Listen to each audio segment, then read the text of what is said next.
Hi guys, Assalamualaikum warahmatullahi wabarakatuh. Welcome back to my channel.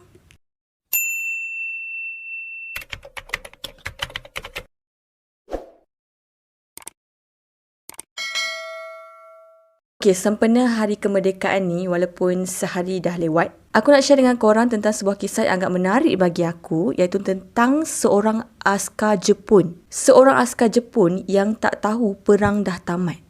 Macam mana tu? Tak tahu perang dah tamat. Aku share ni sebab korang pernah tahu kan, sebelum ni Jepun pernah jajah negara kita. Siap naik basikal lagi pergi ke Tanah Melayu, betul tak? Kalau cakap pasal askar Jepun, kita semua tahu yang mereka ni memang taat sangat tau kepada negara diorang dan juga maharaja diorang. Bagi diorang, kemenangan dalam sesebuah peperangan tu sangat-sangat penting. Dan kalaulah diorang kalah dalam sesebuah peperangan, diorang akan melakukan harakiri. Harakiri ni bermaksud Harakiri ni bermaksud menamatkan riwayat mereka sendiri. Nampak tak betapa pentingnya untuk menang dalam perang bagi orang Jepun ni. Tapi sekarang bukan aku nak cerita pasal harakiri tu tau. Aku nak cerita pasal seorang askar Jepun yang tak tahu perang tu dah tamat. Let's begin the story. Hiro Onoda. Macam itulah nama askar Jepun yang aku ceritakan tadi. Onoda dilahirkan pada 19 Mac 1922 di Jepun lah, atau lebih tepatnya di perkampungan Kamekawa. Menurut cerita orang, Onoda ni memang daripada kecil lagi dia seorang yang sangat degil, dia keras kepala dan dalam diri dia sememangnya dah mengalir darah kepahlawanan tu.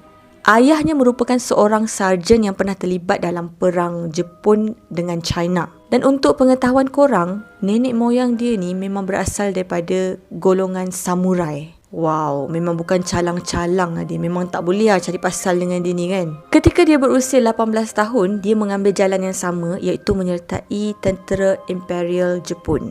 Dan setahun selepas itu, Amerika telah melancarkan serangan terhadap Jepun. Sebab pada masa tu korang ingat tak peristiwa Pearl Harbor tu? Jepun telah melakukan serangan terlebih dahulu kepada Amerika Syarikat. Dan ketika Amerika bangkit semula, dia pun melakukan serangan semula terhadap Jepun. Nampak tak? Ada gaya-gaya cikgu sejarah tak kat situ? Dan kalau korang menonton filem Pearl Harbor tu, korang akan lebih faham lah dengan lebih detail lagi macam mana berlakunya sejarah peperangan antara dua negara tu.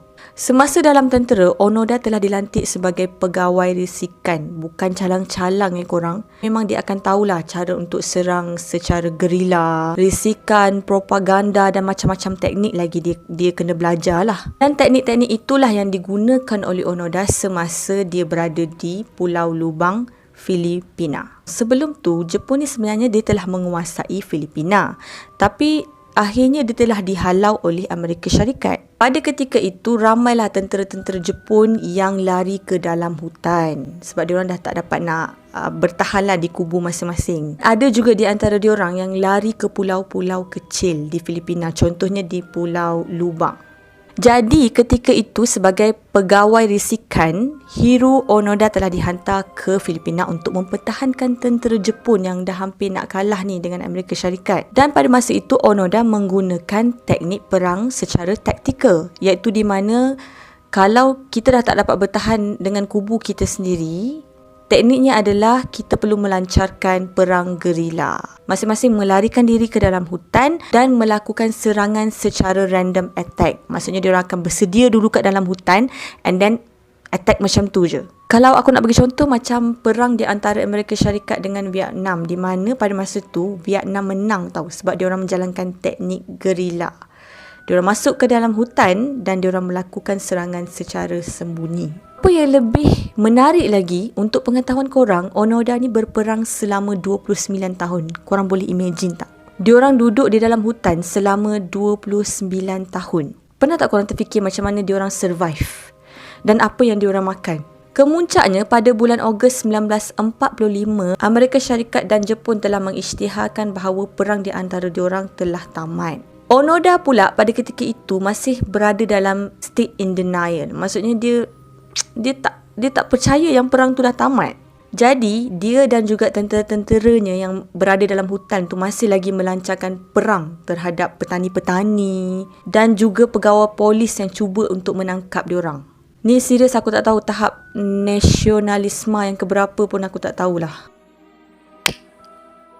Sampaikan untuk meyakinkan diorang ni, tentera Amerika Syarikat terpaksa menurunkan risalah daripada atas tau, yang mengatakan perang dah tamat. Tapi nampaknya usaha yang dijalankan oleh diorang tidak mendatangkan hasil. Onoda masih juga bertahan dalam hutan tersebut. Walaupun sebenarnya dia dah tengok risalah tu yang orang dah turunkan daripada udara, tapi dia masih juga tak nak percaya.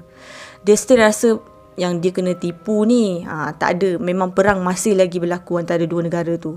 Walaupun pada masa tu general diorang sendiri tahu turun padang nak isytiharkan perang tu dah tamat, tapi diorang masih juga tak percaya. Dan di situlah di mana Onoda dan kawan-kawan dia tetap melancarkan serangan. Dan diorang buatlah plan-plan macam mana nak serang tu, nak serang ni. Sehinggalah pada tahun 1949 di mana salah seorang daripada mereka yang bernama Akatsu mula sedar bahawa ya, memang perang ni dah tamat dah ni. Jadi dia pun larikan dirilah daripada kumpulan tu dan menyerah diri. Hiro Onoda ni, degilnya dia masih tak percaya tau. Walaupun orang dah suruh ahli keluarga dia sendiri tulis surat yang mengatakan perang dah tamat, dah cukup, keluarlah daripada hutan tu. Menurut Onoda, dia percaya yang ahli keluarga dia ni sebenarnya dipaksa untuk menulis surat tu oleh tentera Amerika Syarikat. Onoda telah menerima lawatan daripada seorang pengembara Jepun yang bernama Morio Suzuki yang memang sangat-sangat berminat untuk tahu kisah tentang Onoda ni. Dia sangat-sangat ingin bertemu Onoda dan pada tahun 1974 diorang berdua ni berjumpa lah. Pengembara ni memang cuba sangat nak meyakinkan Onoda bahawa Maharaja Jepun sangat-sangat merisaukan dia, so baliklah ke Jepun semula. Dia cakap dia tidak akan menyerah diri selagi ketua diorang tidak memberikan apa-apa arahan. Last seorang major tentera Jepun yang bernama Yoshimi Taniguchi telah terbang ke Filipina dan berjaya untuk meyakinkan Onoda. Pada 9 Mac 1974, akhirnya Onoda dengan komander-komander dia telah keluar daripada hutan untuk menerima arahan daripada ketua mereka. Ketika itu Onoda berusia 52 tahun.